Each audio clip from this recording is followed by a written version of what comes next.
Thanks so much, Abby. Really happy to be here with everybody today. Good morning and good afternoon. Thank you all for taking the time to participate. We're really excited to be speaking with Joliet Junior College CIO Jim Serr about their transformation with Workday. Even before the pandemic, many institutions prioritized modernizing their ERP and moving to the cloud to streamline, simplify, and automate processes. And we're seeing that journey extend to the student systems, with more institutions seeking to create more engaging, collaborative student experiences and increased operational efficiencies. With the pandemic's lasting impact, higher education is focused on modernizing and cloud technology to keep processes running efficiently in remote environments. I know it's been a challenge for lots of folks. Reducing paper, eliminating manual process is a key focus for many institutions as they embrace the cloud, and I know that's no exception for Joliet Junior College. Like I said, we're fortunate to be joined by Jim Serr today to talk about that digital transformation and their efforts to make that happen, as well as that partnership with AVAP and Derek Sharp as well. Really, just to get us started, Jim, I think it'd be great to tell us a little bit about yourself and a little bit about the background of Joliet Junior College's journey and what those initial decisions and drivers were to make this kind of transformation on campus. Great. Thank you, Mark. Hello and welcome. Happy Monday to everybody on the call. So for us, our journey here at Joliet Junior College really started about back in 2014, 2015, when modern cloud-enabled ERP solutions were really starting to emerge in the marketplace, and really more around the student information system. As we know that the HR and finance components, there had been a modernization efforts, and those systems were certainly more mature in the cloud at that point. But our attention and focus at that time was really tracking the modernization and the evolution or the emergence of cloud-enabled modern solutions for the student information systems marketplace. And certainly Workday was early to the market, probably a pioneer in some sense relative to their modernization efforts, starting from scratch with a modern cloud-enabled student solution system for the market. So it started for us back in 2014, 2015, and part of our business case really was we wanted to provide a better experience for our students. We were struggling on a day-to-day basis to get good, timely, accurate information out of our ERP systems. We were finding it increasingly costly and complex to integrate our legacy ERP system with the modern cloud solutions, point solutions that had been emerging in the marketplace, and a lot of solutions that we were having to take advantage of or procure because the lack of ability of our core ERP system to perform those functions.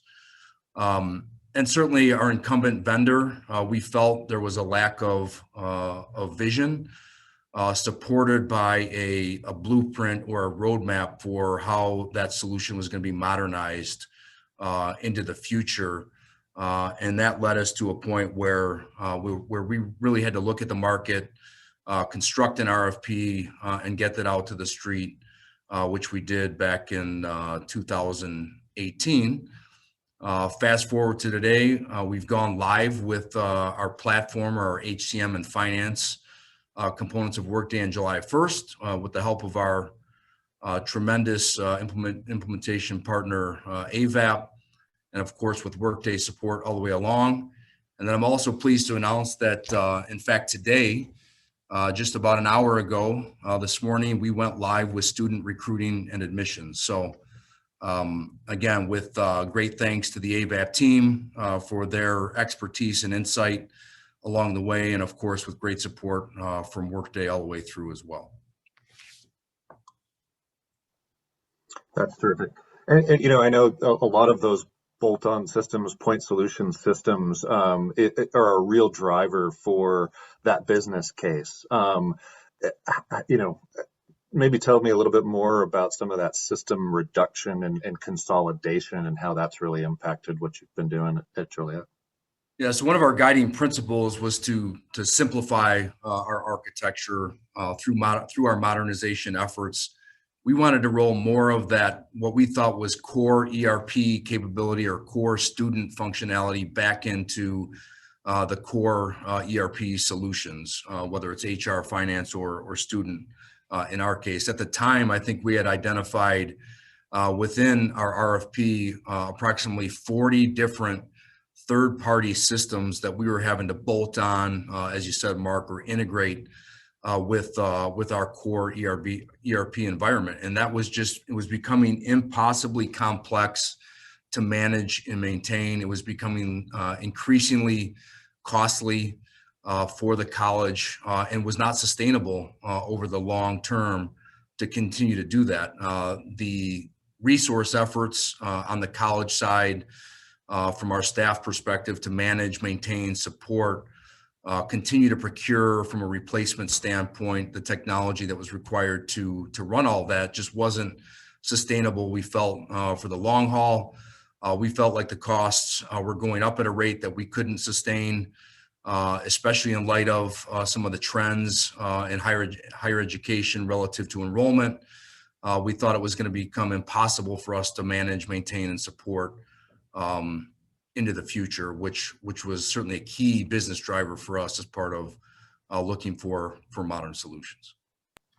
Yeah, sounds like trying to stitch all that together, the cost of stitching that together, and then just the timeliness of that information coming across. I know we do have a question coming in. I think, oh, sorry, Jim, go ahead.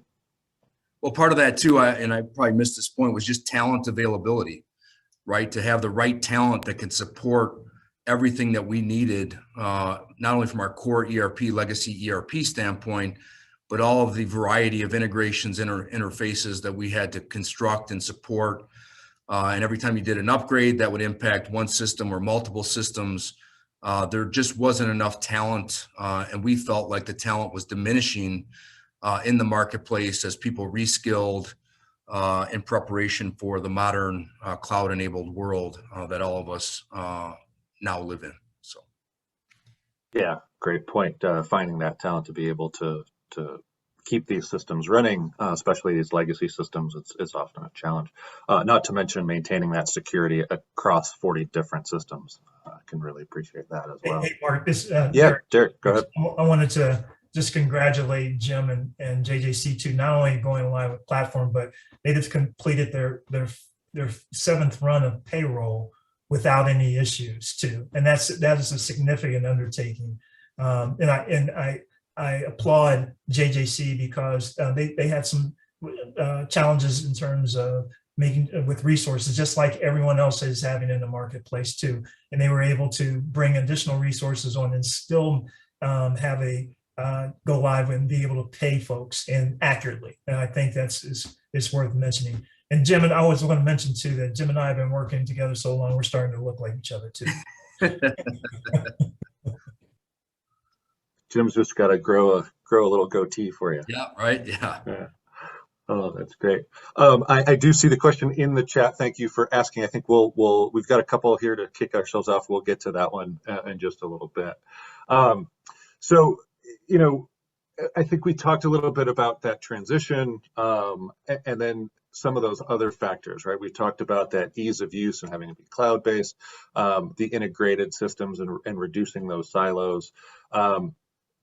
Tell me a little bit more about how this transformation is aligning to the strategic goals of your technology office at JJC. Yeah, so going back to, I'll say our strategic plan in 2016 through 2019, this project was identified as a key catalyst for not only alignment to almost all of the goals identified. I think we had 6 goals identified in our 2016 through 2019 strategic plan. Certainly, I think it was goal 3 was directly supported by our ERP modernization efforts. But you could look across any one of those 6 goals and find evidence that our ERP modernization efforts were going to be a catalyst for achievement of all of the goals, quite frankly, that we laid out in our strategic plan. So there was a lot of conversations through the development of that strategic plan.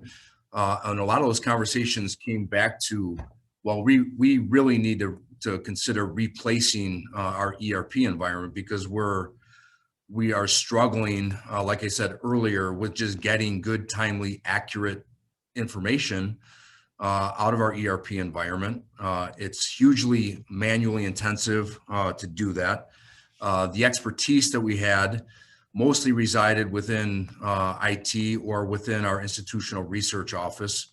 And so anytime requests would come in across the functional areas of the college, typically those folks were waiting, days, weeks, sometimes months to get those requests filled for data that in my opinion, and was part of the vision, that data should be at the fingertips of our end users, of course, based on the fact that they have the authority and the security rights to access that information, but it should literally be at the fingertips of our end users so they can make good, accurate, timely decisions on information at hand, and not waiting to make decisions based on old data, quite frankly.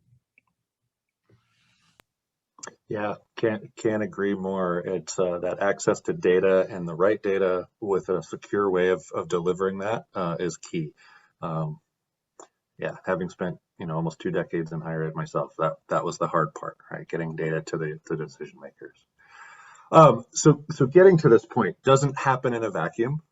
You've got JJC, AVAP, Workday, all working together to try to get this deployment off the ground, and it seems like we've been successful thus far. When you were looking at a partner, what types of things were you looking for in a deployment partner?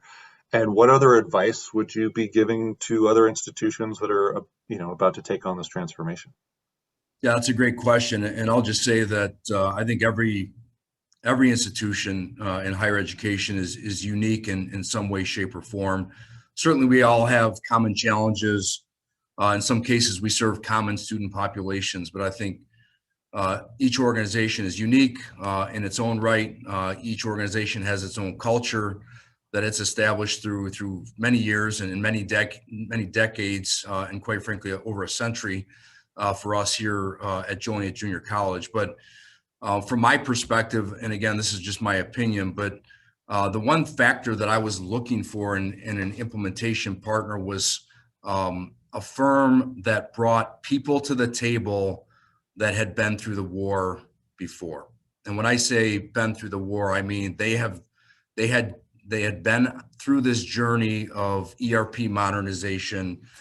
They had people on their implementation teams that had demonstrated experience in going through that war with other institutions, whether it was with Workday or other modernized cloud-enabled solutions, that there was people on that team that could help us through the obstacles, through the pitfalls, through the failures that we needed to experience so that we could ultimately be successful, that could help us see around corners that we weren't able to see. And that first and foremost, that was the quality that I was looking for from an implementation partner. And no disrespect to AVAP, of course. I think it's a great company name, but for me, it wasn't about the name on the door, so to speak. It was about the people that were part of that team that I knew had been there before and could ultimately help JJC and our team be successful at the end of the day. And I think to the credit of AVAP and to the tremendous efforts of the JJC team, we've been successful now through 2 go lives. And I know that with the partner that we have on board, that we're going to be successful for the next 18 months, an additional 3 or 4 or 5 phases that we have here in our student deployment. So for me, Mark, it was about the people and about the experience they brought to the table. That's great. Derek, I'm going to throw you a curveball here.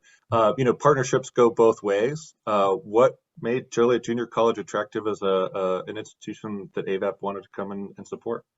I think it's for that very reason that Jim was looking for someone who is going to partner with them and truly partner through, because these ERP systems, from being in the industry a long time, they're not easy, and there's ups and downs, and there's changes, and we went through some significant changes. We went from being on site and going through our planning and architect sessions, and then COVID hit, and we had to adjust, and there was a brief delay as Jim got his team deployed at home to make sure that they had the desktop computers and broadband services, so that not necessarily for the project, just so they can support the operations of JJC. And so we were able to pivot and change the way that we were operating in order to make sure we can go on with the project. And only when you have a partner that trusts you and you have trust in them that you're able to do that. And not only were we able to do that, but also be successful at in the deployment, like we just talked about, having a successful payroll run for seven times and with hardly any issues. And it wasn't a perfect deployment. We've had our ups and downs, but truly working together and making sure that we bring issues to the table. I always say that bad news doesn't get better with time. And so when there was a problem, we put it on the table, we addressed it, and then we kept going. So, the fact that the partnership from the very top with Dr. Mitchell and for the board, there was a partnership that was willing to take a chance with us, and also based on the resources that we brought to the table too. The fact that they had been in the seats before, they had the experience with doing a Workday deployment, et cetera. So it just made sense, and I think it continues to be a successful partnership. Yeah, thanks. And Jim, while we're on the topic of challenges, right? These are major projects. This is not easy stuff all the time. What were those major challenges that you saw from JJC's perspective, and how did you overcome them? Well, I think the obvious first answer is the pandemic, which we continue to live in. I've caught myself here recently referring to the post-pandemic world quite a bit, and I have to kind of slow myself down and say, hey, we're still very much in this pandemic world. But for us, we kicked off in February of 2020. I'm losing track of time. Is when we officially kicked the project or the program off.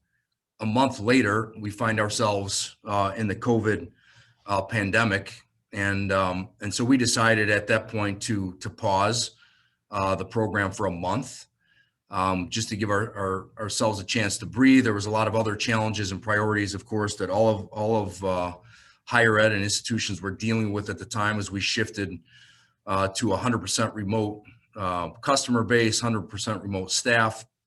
So there's a lot of other efforts and priorities and focus that we had at that time. But to the credit of the team, the JJC team, to the ABAP team, to Workday, we were steadfast in our commitment to continue to move the program forward. And so I'm happy to say that even in the midst of a pandemic, we paused the project for a month. We restarted it, I think, towards the end of April. We pushed our initial HCM platform go live back a bit based on the challenges that the pandemic introduced to the project, as well as some internal resource constraints. But after we did that, we went live on time with our HCM finance deployment here on July 1st of 2021. So that was kind of the biggest challenge for us. I think probably the second biggest, and Derek may agree with this as well, was probably just the resource constraints, resource transition. I think all of us by now have probably heard about the Great Resignation, or maybe the more positive spin on that is the great reshuffling of talent. We certainly have experienced a variety of staff and resource transition throughout the project. I'll tell you, we spent a lot of time developing a staffing and backfill plan on the front end of our implementation and program. So we felt like we had planned extremely well for staffing and backfill support.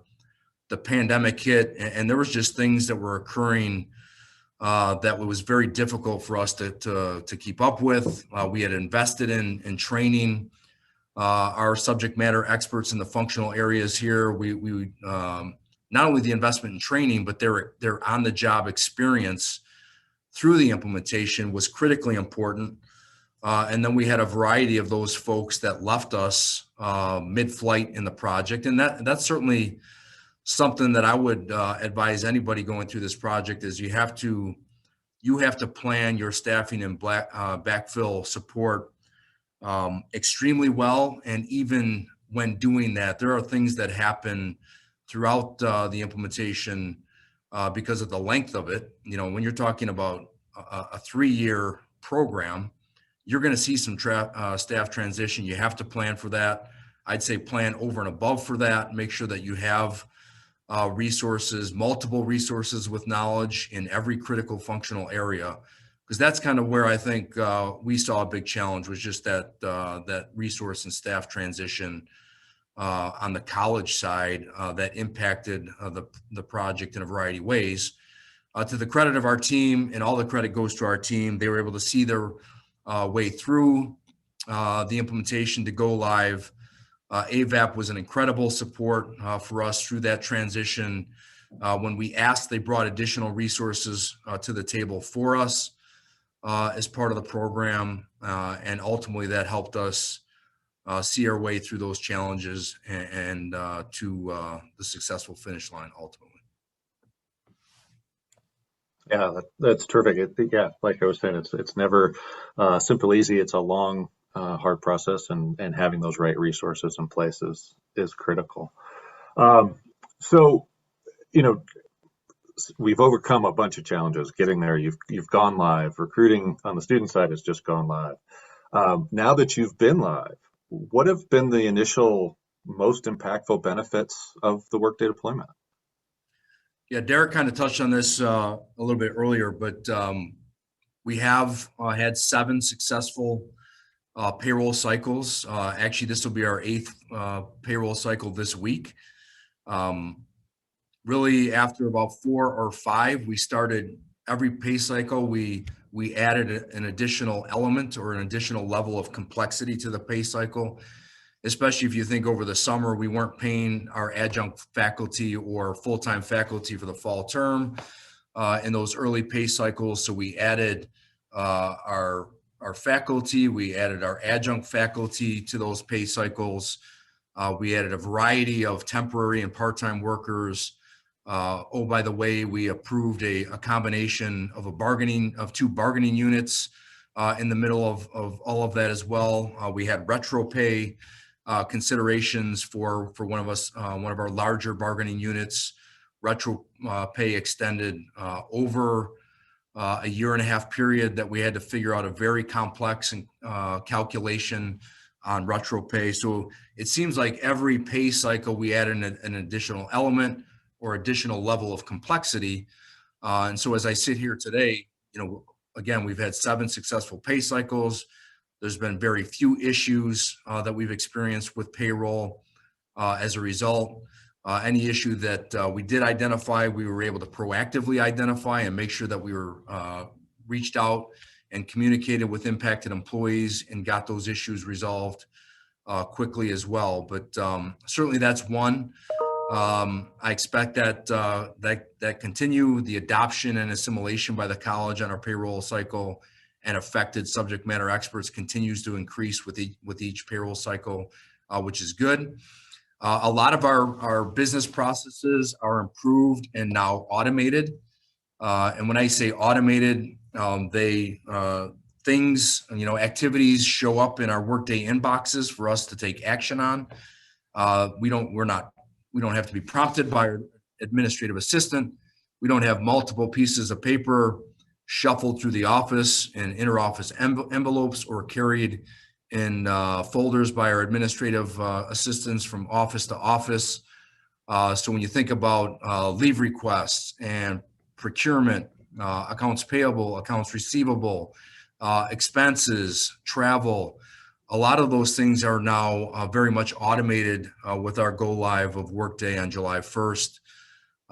And even though we haven't quantitatively assessed the impact to our business processes, we'll certainly do that when we can catch our breaths. But you see it, you feel it, you experience it in your day-to-day operations by the elimination of paper, by the elimination of manual business processes, by the on-demand reporting that we now have at our fingertips around all these business processes, so we can make better decisions.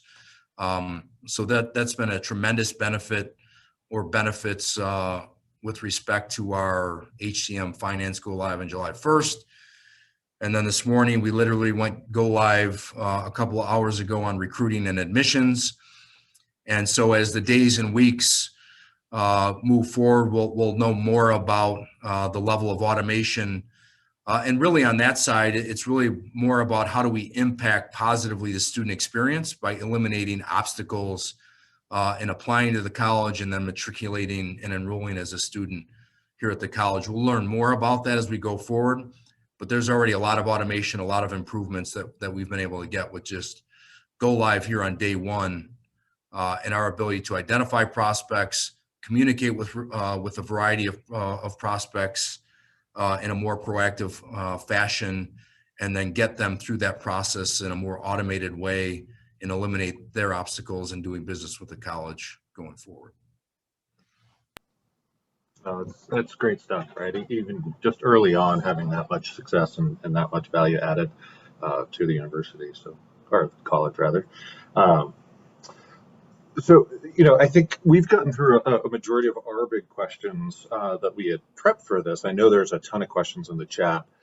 Before we go to those, what's next for Joliet? So great question.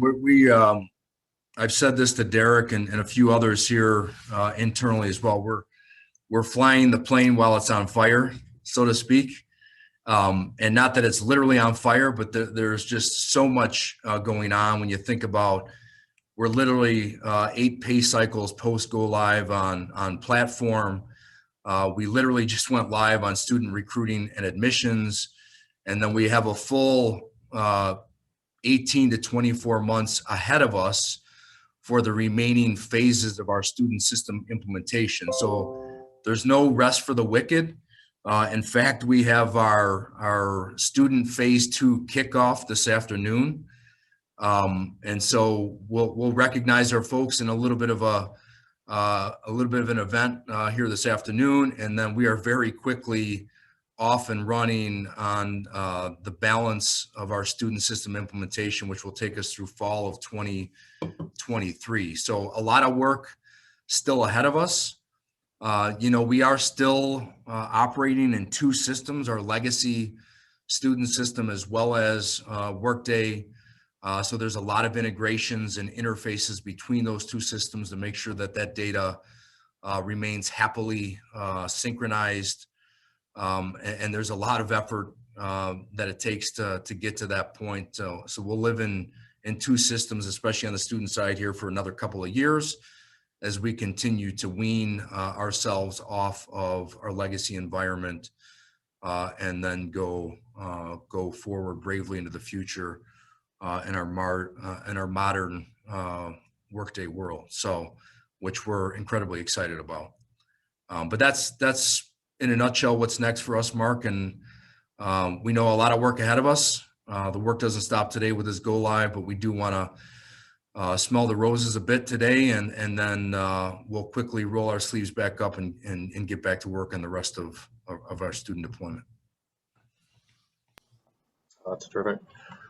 So I know we have a bevy of questions here in the chat in the question and answer section. I think we'll start with the simple one first. Folks want to know which SIS you transitioned from. So we were a Lucian colleague for over 30 years, I think 33 years. We actually implemented DataTel back in 1988, believe it or not. Okay. Do you have a third-party CRM? We do not have a third-party CRM. That was actually one of the gaps for us here at the college. We were utilizing some capabilities within Lucian, and then we had custom-built with a couple of partners, some other functionality that we integrated with Ellucian to kind of cobble together a very loosely defined CRM. So we're, and again, that was part of the catalyst for phase one being recruiting and admissions for us here at the college, because we did have a gap from a systems and technology standpoint around recruiting. Terrific. This one is the most intriguing to me as well. How many of those 40 third-party systems are you expecting to retire as a result of the Workday implementation? Well, my expectations are lofty. It's all of them. I would tell you that that is certainly not the reality. I would say the initial, we're going to eliminate about a third of those initially with a plan as part of our strategic plan to continue to eliminate third-party systems, especially as we go live more fully with Workday Student. That will allow us to eliminate more of those third-party applications here over the next couple of years. I think a realistic goal is probably 2/3 of that 40 at the end of the next couple of years, and then we'll kind of reassess where we're at that point. I mean, there are some third-party point solutions that are purpose-built for what they do when they do it well. And there isn't functionality within Workday today to satisfy some of those things. And so we know that we'll continue to evaluate that on a regular basis as Workday continues to roll new improvements into their solutions, or as other solutions emerge in the marketplace and allow us to eliminate third-party applications that we're relying on for mission-critical functionality. Yeah, and sounds like you're using that philosophy of trying to bring as much as you can under one system, simplify that landscape, keep security tight, and then integrate where you need to. I agree with you, right? Housing is something we're not doing. Advancement is something we're not doing. Those are sorts of things that integration is perfect for. Around that integration question, we have a couple questions there. How are you integrating? I'm assuming it's learning and performance for employee development. That's a great question. And Workday Learning and performance or talent management are part of a rolling adoption plan here at the college. In fact, I think we've just set up a couple of our kickoff meetings around the talent management piece. And so we are not live on either talent management or Workday Learning.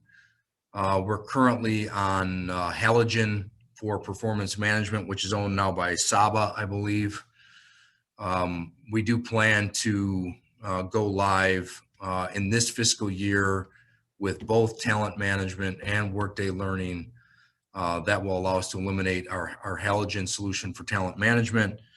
And then Workday Learning is going to give us some enhanced capabilities across the college and allow us to kind of pull a lot of our disparate learning resources together under one solution with Workday Learning. So we're excited about that, but both of those pieces are part of a rolling adoption for us here at Joliet Junior College. Great. And are you running temporary integrations? This is my own personal question. Are you running temporary integrations right now, or just keeping that separate for simplicity's sake? Right now it is separate for the purposes of talent management and learning, correct? Yes, that's what, yeah. Right now it's separate. Okay. Different ways that people decide to do it, and how depending on how quickly you expect to go on there. Let's see. The next one I've got, was there an existing e-procurement and or e-invoicing solution that was able to be closed out to use baseline Workday functionality?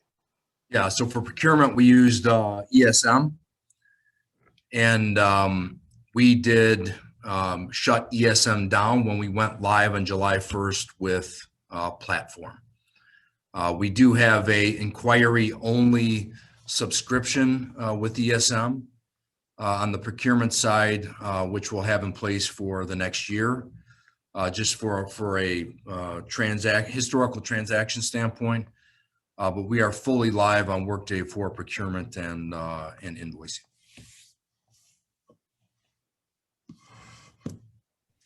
Hey, Mark, since we have a little bit of time, I'm going to ask Jim a question, if you don't mind. I'm going to go back to the beginning. I think, what I hear from prospects is, herding cats, so to speak, in terms of bringing those who are not interested right now and moving forward with a new cloud-based ERP system, or comfortable with the legacy system. How did you convince them?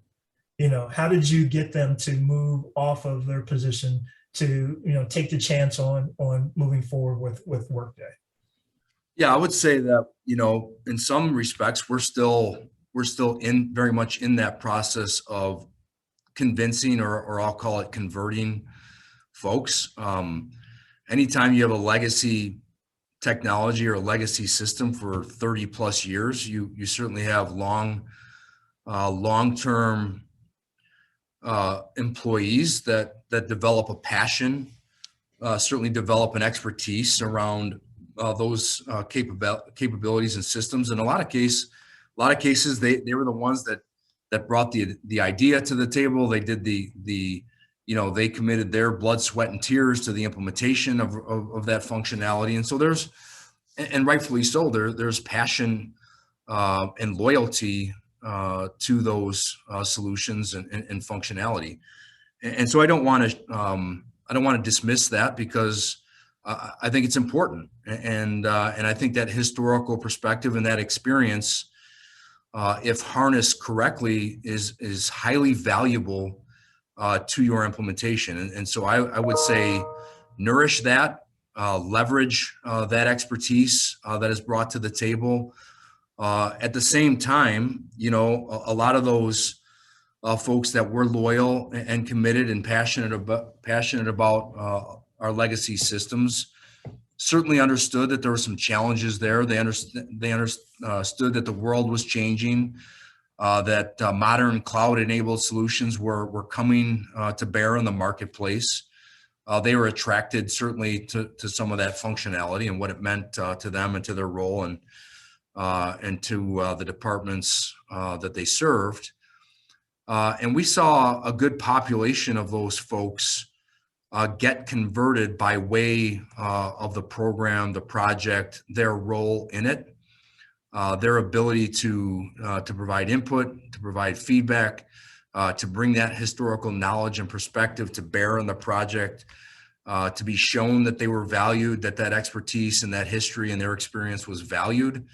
I think you have to be very intentional as an organization about how you do that, and about how those folks are valued, about how you bring them to the table and seek their input and value it, and make sure that it's reflected in the implementation overall. And I think it's only through that process and them seeing and being part of the success and the results that you'll get the conversion of some of those folks that have been loyal to the legacy solutions that all of us have, quite frankly, enjoyed the benefit over a long period, over decades period of time. They have been valuable to our institutions and to the students we serve, and you don't want to lose sight of that. At the same time, we know the world is changing. We see the writing on the wall. We see the trends happening in the marketplace. We know that our students want to be served in new and unique and individualized ways, and we have to meet that challenge if we want to remain relevant. So I know that's probably long-winded response to your question. Oh, perfect. No, that's exactly what I wanted. Kind of what we've seen. But it's an everyday rolling up the sleeves process for sure. Yeah, absolutely. And along those same lines, right, there's been that shift in workers across there. Was there an expectation up front in your initial case, Jim, of staffing levels to be reduced at some point, particularly IT staff? Or was that just, hey, we're going to stay steady state until we figure out what's going on? I think there's certainly, by some folks, that we're probably not as intimately engaged in the front lines. And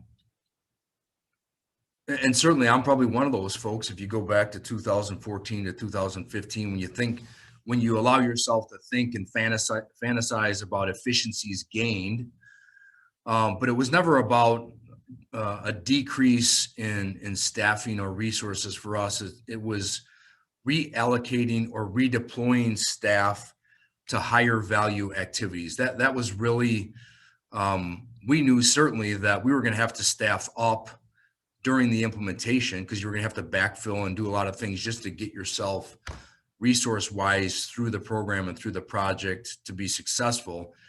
But we were always thinking and communicating about redeploying, reallocating staff to higher value activities based on what we thought would be a much more higher efficiency, more highly automated environment that would allow us to free ourselves from all of the manually intensive business processes and efforts that we had to go through on a day-to-day basis just to serve our students. So we were excited about redeploying our staff to higher value activities, more of that face-to-face or higher touch interaction with our students and prospective students and community, which ultimately would allow our organization to be more successful at the end of the day.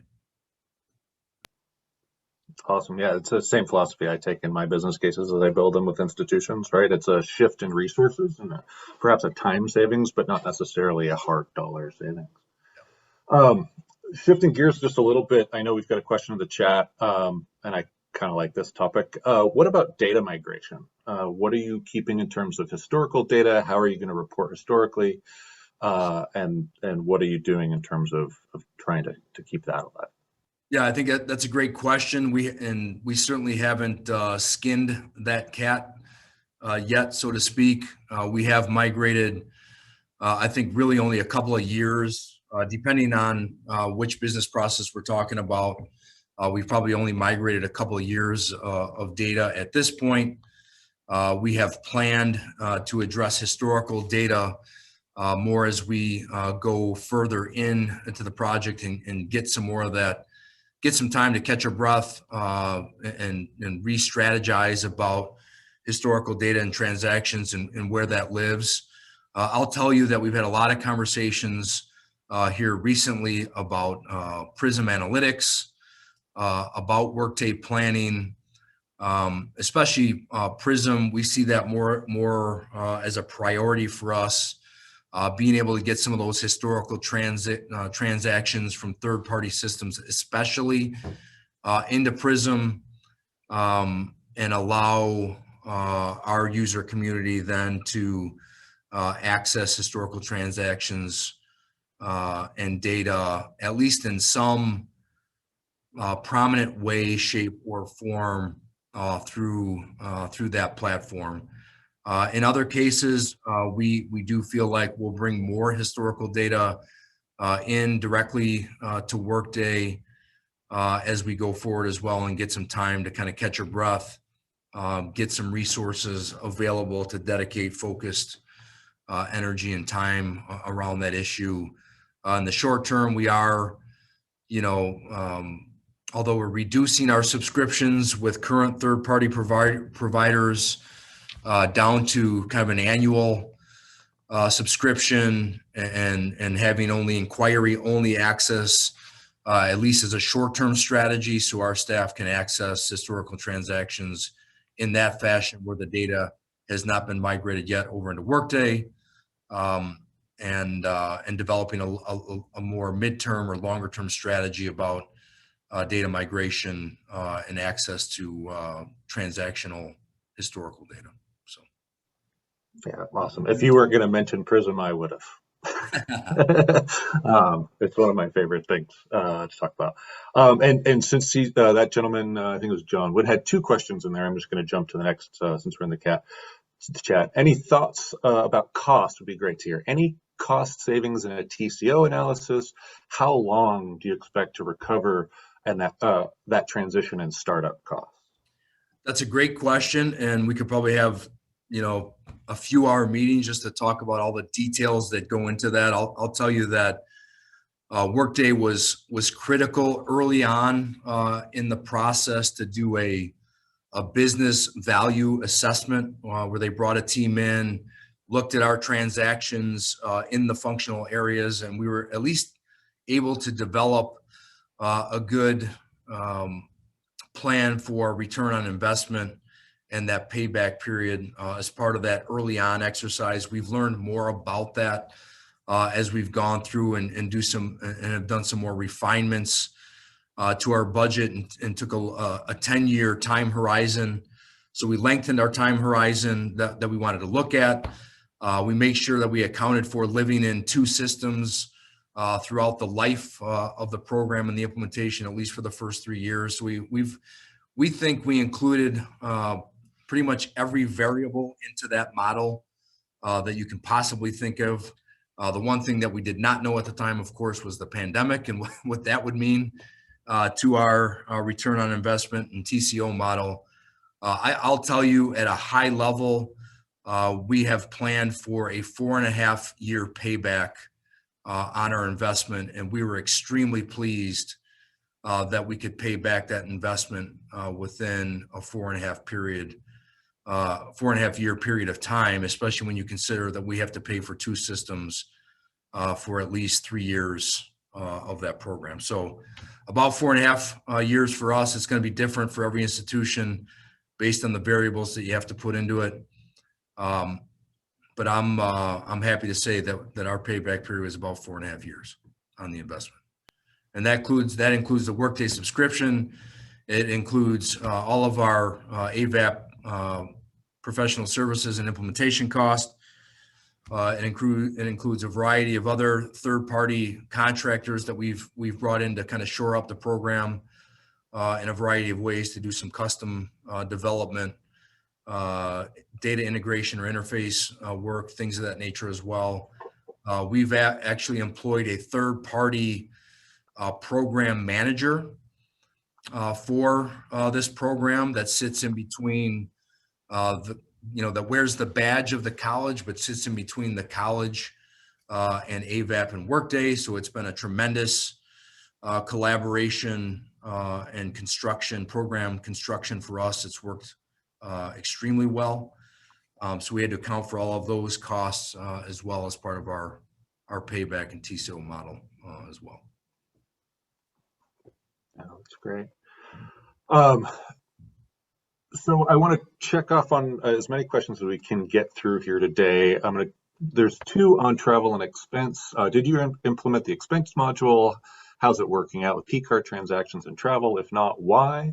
And then along the same lines, was there a separate travel and expense reimbursement system that's also be able to fold it into Workday? So so we went live with travel expense, P-cards, all of that on July 1st. So we're using all of those components within Workday. It has certainly improved a very manually intensive, paper heavy process. We've been able to automate a lot of those business processes. I'd say from a travel standpoint, there hasn't been a lot of travel, of course, related to the pandemic. We put a moratorium on travel and have just recently opened up out-of-state travel here in the last couple of months. It started to loosen up some of those guidelines and restrictions here. So we're starting to learn more about the travel and expense reimbursement components of Workday. I'd say the biggest thing there is just the staff assimilation, acclimation, adoption, making sure that you have job aids that support the new business processes, make sure that you have training, whether it's one-to-one training, group training. All of those things are hard to replicate in a mostly virtual environment as well. So I think it's just the big thing there is to make sure that you get the training, the acclimation, and the adoption across the institution on the new travel and expense and reimbursement processes.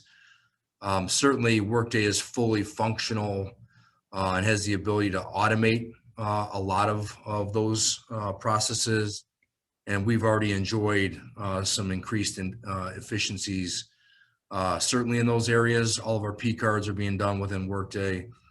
as well. I think it's more just on the staff side, getting the user acclimation and adoption and getting them ramped up and up to speed on how the new business processes are functioning.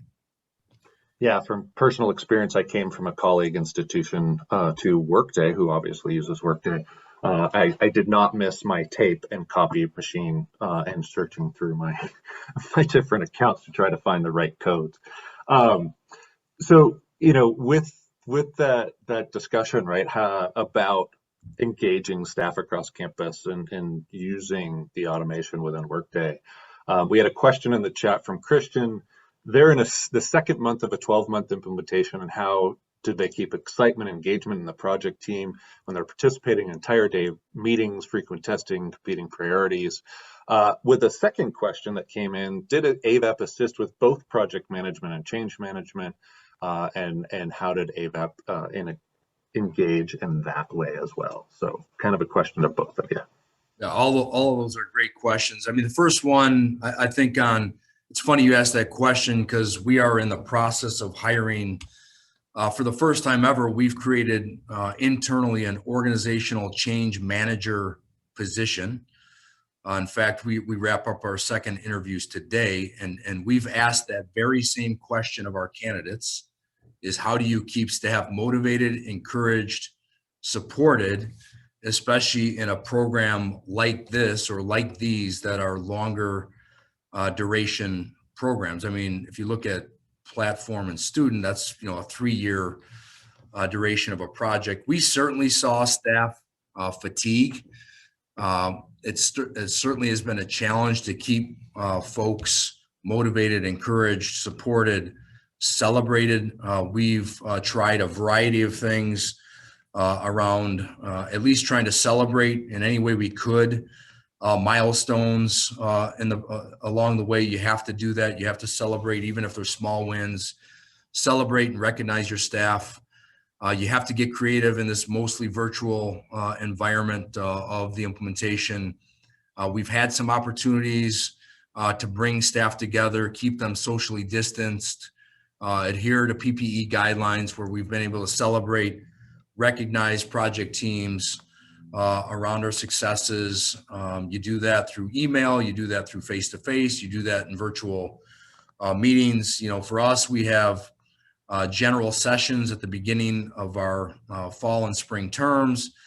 There was always prominent celebration and recognition of successes and achievements around the program and successful milestones, where we recognize project teams, put their names up on presentations. We put together videos, short videos with our college mascot to celebrate successes, or to even do short training videos. We utilized our college mascot. So anything that you can do kind of in a fun and creative way to help motivate folks. I think I've had a lot of conversations with my staff along the way.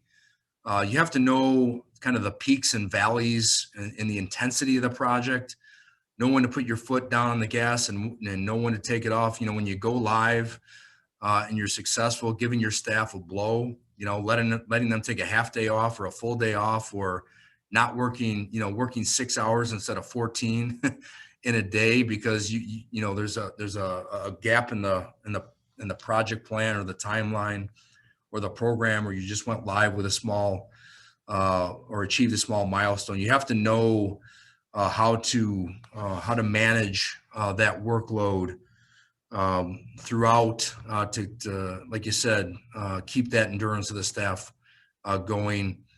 We did some things with stipends for project team members that we paid out at the achievement of critical milestones and making sure the project stayed within budget as well. So we've done some things around stipends. We continue to do that as we go forward into the student project. Today, this afternoon, just to mark the day of go live for recruiting and admissions, we'll do a little ice cream and cookie social here this afternoon, where we'll bring project team members together for an hour and have a little bit of a recognition of the day of go live. We are planning to do a bigger bang kind of a celebration here as we get a little bit of a breath between, our HCM go live and the student go live here, probably in November. We'll get a chance to celebrate the program at a bigger level for the project teams. But again, trying to be creative within this environment where, and some people, quite frankly, don't want to be face to face in a big room with 30 or 40 or 50 people. There's a lot of apprehension still around doing that, and we have to respect that. But again, it's understanding your people. How do you recognize folks in the way they want to be recognized? So there's a lot that goes into that. It's a big topic and a great question, and something you certainly have to plan for. And even when you plan for it, you have to constantly remind yourself and the leaders of your programs that you have to do it. You have to take the time. You have to make sure that your staff gets rest and they're not working 50 and 60 and 70 hours a week, because that's just not a sustainable model for a long period of time. So I think that was the first question. And the second question is, yes, we have engaged AVAP both on the project management and change management aspects of our program. We felt like we would leverage AVAP's change management resources for our platform go live, and then we would learn more of the methodology in the approach of change management, and then take on more of that responsibility ourselves for the student deployment. And then we lost a key resource towards the end of our go live for HCM finance on the change management side for the college, which is why we've been able to refashion that position, and we'll hire somebody full-time here within the next couple of weeks into that role and then push forward. But we continue to leverage AVAP's resource and will for the project and program management aspects, and then also change management as we need here in the short term to kind of fill that gap. Yeah, Mark, I don't have much to add. I think you realize how important change management was to JJC and how well it was embraced by Jim. And I think change management starts with the rumor of there's going to be a possible change with the ERP solution. And so it was important to get ahead of that. Very early on in the project, we sat down, we talked about our change approach as a part of a phase zero, if you will, where we took a day and we talked through various aspects of the project, but change management was an important aspect of it. We wanted to emphasize not only change champions communication, but also the training aspect and how important it was to get folks trained, get them in the tenant early, et cetera. And Jim and the JJC team embraced it. And I think there's no doubt that's part of the reason why we've seen the success we've seen so far. So I think it's clear. I don't have anything else to add what Jim said. I think it's clear that he and JJC have embraced change management. Yeah, I mean, just having worked with AVAP on different deployments, I know you guys can provide all sorts of different types of project manager change management. So that's terrific. One question, who was the overall project champion sponsor driving force? Was it IT or the administrative units? So that's a great question. And we were very intentional early on. We created an ERP modernization RFP committee, which had cross-functional representation across the college. And the committee was chaired by myself and a dean in our academic affairs organization here at the college. So it was chaired both by IT and academic affairs, and then had cross-functional representation across the college from IT, from HR, from finance, from student development, and from academic affairs. And that committee was it vacillated probably between 15 and 20 folks across our college served our ERP modernization RFP committee, but it was led and co-chaired both by myself and a dean in academic affairs to make sure that it was not seen as an IT only driven and led initiative. Great question.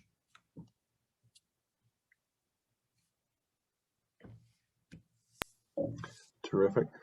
Sheila Gerald has a question that I'm not sure I have the exact answer for. So Sheila, I will take it as an action item uh, around parts of term and Workday's prerequisites within those parts of term and whether we handle those or not. So forgive me for not having that right at the tip of my fingers, but if I can get a solution consultant on my Slack quickly, I will do that for you. Um, there are no more questions in the. Oh, wait, no, we got one more.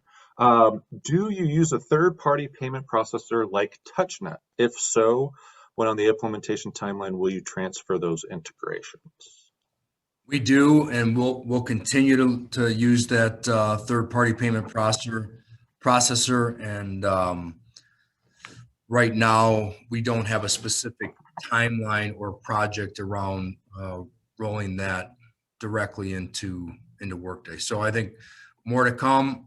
That's certainly our plan to do that at some point, but it is not on our prioritized list of projects that we've laid out our student timeline.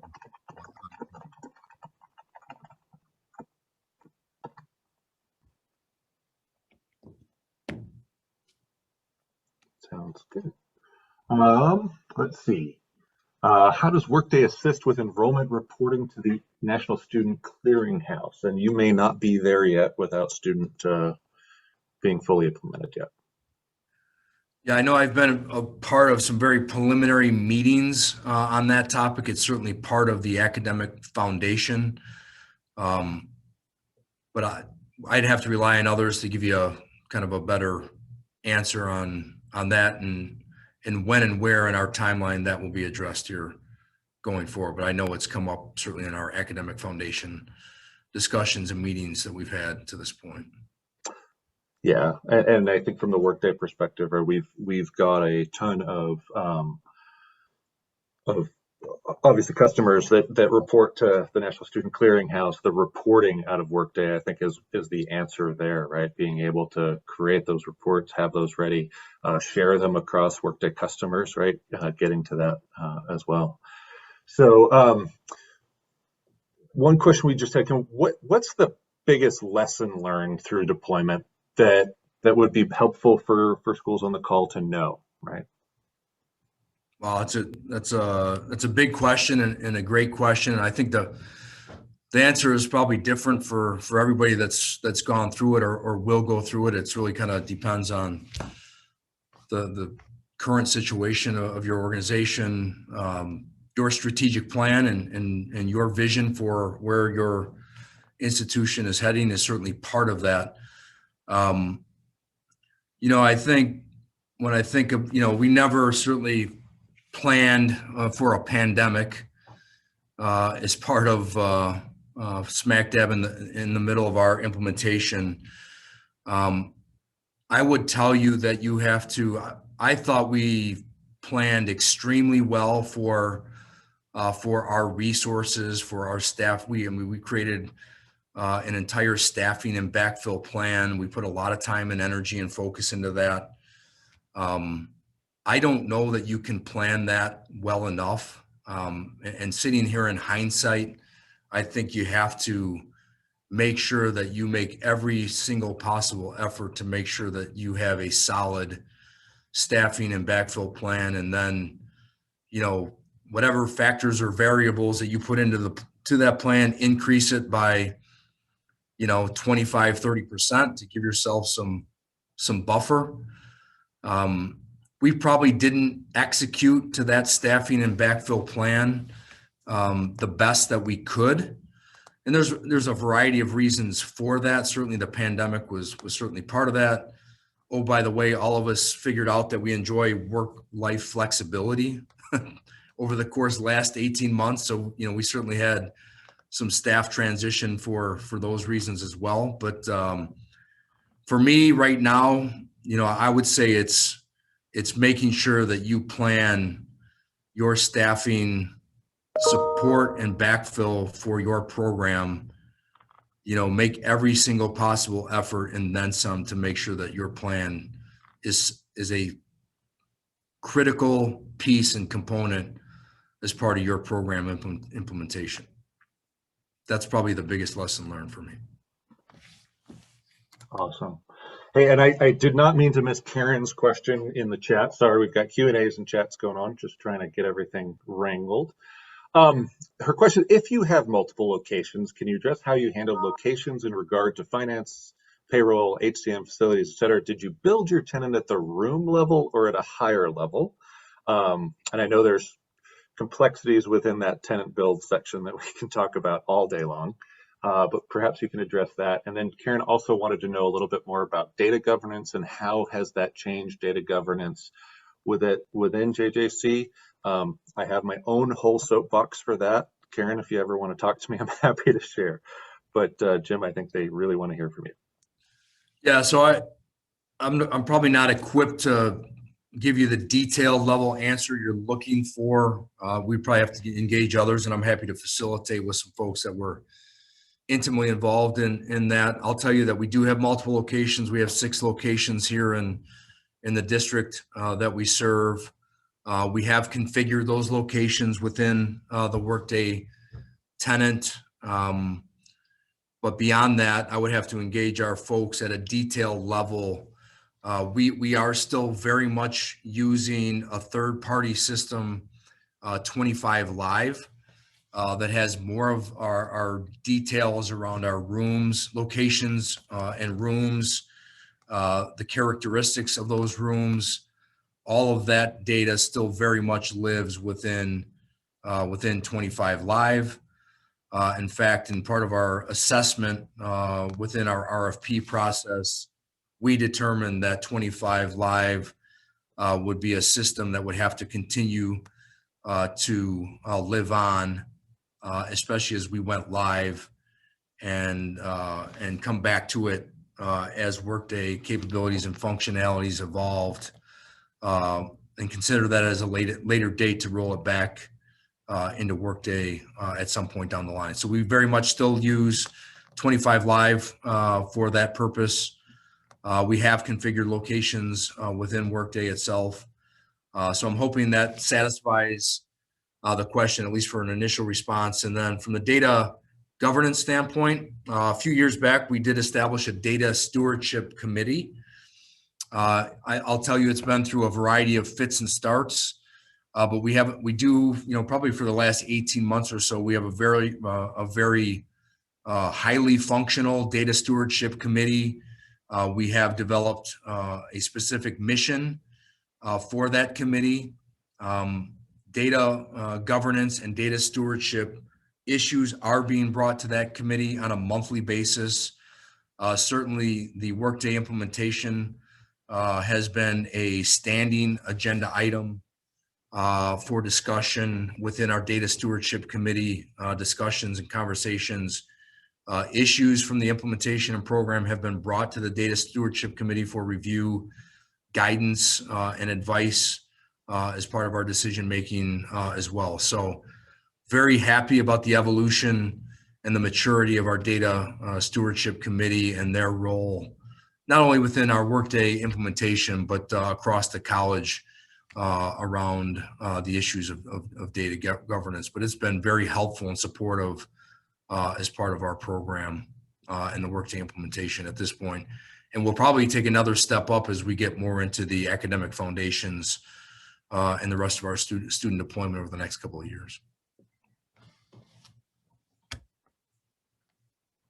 Yeah, that's great. And, I think the simplest answer I can give around that tenant build, right? The supervisory organizations are really the key to be able to drive processes through Workday. And so creating a JJC super org, right? And then everything can then flow out of that organization. So you don't have to have multiple tenants. It's simply managed through that organizational structure. And you can have HR structures, you can have finance structures, and also student or academic supervisory organizations as well. Again, the depth on that can go for days. So I know we're approaching the end of our scheduled time.